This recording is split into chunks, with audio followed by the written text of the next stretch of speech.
Welcome back, everyone. We're going to continue in the Chronicles of Narnia, The Lion, the Witch, and the Wardrobe, and this is Chapter 15, Deeper Magic from Before the Dawn of Time. While the two girls still crouched in the bushes with their hands over their faces, they heard the voice of the witch calling out, "Now, follow me all, and we will set about what remains of this war. It will not take us long to crush the human vermin and the traitors now that the great fool, the great cat, lies dead." At this moment, the children were, for a few seconds, in very great danger. For with wild cries and a noise of skirling pipes and shrill horns blowing, the whole of that vile rabble came sweeping off the hilltop and down the slope right past their hiding place. They felt the specters go by them like a cold wind, and they felt the ground shake beneath them under the galloping feet of the minotaurs, and overhead there went a flurry of foul wings and a blackness of vultures and giant bats. At any other time, they would have trembled with fear, but now the sadness and shame and horror of Aslan's death so filled their minds that they hardly thought of it. As soon as the wood was silent again, Susan and Lucy crept out onto the open hilltop. The moon was getting low, and thin clouds were passing across her. But still, they could see the shape of the lion lying dead in his bonds. And down they both knelt in the wet grass and kissed his cold face and stroked his beautiful fur, what was left of it, and cried till they could cry no more. And then they looked at each other and held each other's hands for mere loneliness, and cried again, and then again were silent. At last Lucy said, "I can't bear to look at that horrible muzzle. I wonder, could we take it off?" So they tried. And after a lot of working at it, for their fingers were cold, and it was now the darkest part of the night, they succeeded. And when they saw his face without it, they burst out crying again, and kissed it, and fondled it, and wiped away the blood and the foam as well as they could. And it was all more lonely and hopeless and horrid than I know how to describe. "I wonder, could we untie him as well?" said Susan presently. But the enemies, out of pure spitefulness, had drawn the cord so tight that the girls could make nothing of the knots. I hope no one who reads this book has been quite as miserable as Susan and Lucy were that night. But if you have been, if you've been up all night and cried till you have no more tears left in you, you will know that there comes, in the end, a sort of quietness. You feel as if nothing is ever going to happen again. At any rate, that was how it felt to these two. Hours and hours seemed to go by in this dead calm, and they hardly noticed that they were getting colder and colder. But at last, Lucy noticed two other things. One was that the sky was on the east side of the hill, was a little less dark than it had been an hour ago. The other was some tiny movement going on in the grass at her feet. At first she took no interest in this. What did it matter? Nothing mattered now. But at last she saw that whatever it was had begun to move up the upright stones of the stone table. And now, whatever they were were moving about on Aslan's body. She peered closer. They were little gray things. "Ugh," said Susan from the other side of the table. "How beastly! There are horrid little mice crawling over him. Go away, you little beasts!" And she raised her hand to frighten them away. "Wait," said Lucy, who had been looking at them more closely still. "Can you see what they're doing?" Both girls bent down and stared. "I do believe," said Susan. "But how queer. They're nibbling away the cords." "That's what I thought," said Lucy. "I think they're friendly mice." "Poor little things. They don't realize he's dead. They think it'll do some good untying him." It was quite definitely lighter by now. Each of the girls noticed, for the first time, the white face of the other. They could see the mice nibbling away, dozens and dozens, even hundreds, of little field mice. And at last, one by one, the ropes were all gnawed through. The sky in the east was whitish by now, and the stars were getting fainter. All except one very big one low down on the eastern horizon. They felt colder than they had been all night. The mice crept away again. The girls cleared away the remains of the gnawed ropes. Aslan looked more like himself without them. Every moment his dead face looked nobler, as the light grew and they could see it better. In the wood behind them, a bird gave a chuckling sound. It had been so still for hours and hours that it startled them. Then another bird answered it. Soon there were birds singing all over the place. It was quite definitely early morning now, not late night. "I'm so cold," said Lucy. "So am I," said Susan. "Let's walk about a bit." They walked to the eastern edge of the hill and looked down. The one big star had almost disappeared. The country all looked dark gray, but beyond, at the very end of the world, the sea showed pale. The sky began to turn red. They walked to and fro more times than they could count between the dead Aslan and the eastern ridge, trying to keep warm, and oh, how tired their legs felt. Then at last, as they stood for a moment looking out toward the sea and Cair Paravel, which they could now just make out, the red turned to gold along the line where the sea and the sky met, and very slowly up came to the edge of the sun. At that moment, they heard from behind them a loud noise, a great cracking, deafening noise, as if a giant had broken a giant's plate. "What's that?" said Lucy, clutching Susan's arm. I feel afraid to turn round," said Susan. "Something awful is happening." "They're doing something worse to him," said Lucy. "Come on." And she turned, pulling Susan round with her. The rising of the sun had made everything look so different.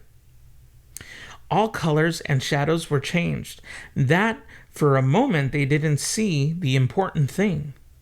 Then they did. The stone table was broken into two pieces by a great crack that ran down it from end to end, and there was no Aslan. "Oh, oh, oh," cried the two girls, rushing back to the table. "Oh, it's too bad," sobbed Lucy. "They might have left the body alone." "Who's done it?" cried Susan. "What does it mean? Is it magic?" "Yes," said a great voice behind their backs. "It is more magic." They looked round. There, shining in the sunrise, larger than they had seen him before, shaking his mane, for it had apparently grown again, stood Aslan himself.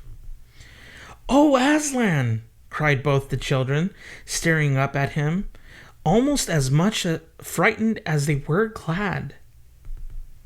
"Aren't you dead, then, dear Aslan?" said Lucy. "Not now," said Aslan. "You're not, asked Susan in a shaky voice. She couldn't bring herself to say the word ghost. Aslan stooped his golden head and licked her forehead. The warmth of his breath and a rich sort of smell that seemed to hang about his hair came all over her. "Do I look it?" he said. "Oh, you're real! You're real! Oh, Aslan!" cried Lucy, and both girls flung themselves upon him and covered him with kisses. "But what does it all mean?" asked Susan, when they were somewhat calmer. "It means," said Aslan, that though the witch knew the deep magic, there is a magic deeper still which she did not know. Her knowledge goes back only to the dawn of time. But if she could have looked a little further back into the stillness and the darkness before time dawned, she would have read there a different incantation. She would have known that when a willing victim who had committed no treachery was killed in a traitor's stead, the table would crack and death itself would start working backwards. And now... "Oh, yes, now," said Lucy, jumping up and clapping her hands. "Oh, children," said the lion, "I feel my strength coming back to me. Oh, children, catch me if you can." He stood for a second, his eyes very bright, his limbs quivering, lashing himself with his tail. Then he made a leap high over their heads and landed on the other side of the table. Laughing, though she didn't know why, Lucy scrambled over it to reach him. Aslan leaped again. A mad chase began. Round and round the hilltop he led them, now hopelessly out of their reach, now letting them almost catch his tail, now diving between them, now tossing them in the air with his huge and beautifully velveted paws and catching them again, and now stopping unexpectedly so that all three of them rolled over together in a happy, laughing heap of fur and arms and legs. It was such a romp as no one has ever had except in Narnia. And whether it was more like playing with a thunderstorm or playing with a kitten, Lucy could never make up her mind. And the funny thing was that when all three finally lay together, panting in the sun, the girls no longer felt in the least tired or hungry or thirsty. "And now," said Aslan presently, "to business. I feel I am going to roar. You had better put your fingers in your ears." And they did. And Aslan stood up, and when he opened his mouth to roar, his face became so terrible that they did not dare to look at it. And they saw all the trees in front of him bend before the blast of his roaring, as grass bends in a meadow before the wind. Then he said, "We have a long journey to go. You must ride on me." And he crouched down, and the children climbed onto his warm, golden back, and Susan sat first, holding on tightly to his mane, and Lucy sat behind, holding on tightly to Susan.